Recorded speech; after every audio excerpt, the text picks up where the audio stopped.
Today's Quranic word of the day is Akthar. Akthar means more or most.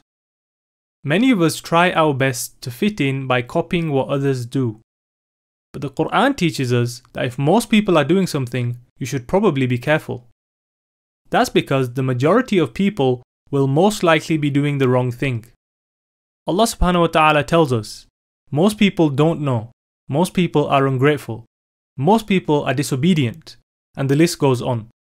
Allah subhanahu wa ta'ala mentions in Surah Al-Shu'ara 9 different times, وَمَا كَانَ أَكْثَرُهُم مُؤْمِنِينَ, yet most of them do not believe.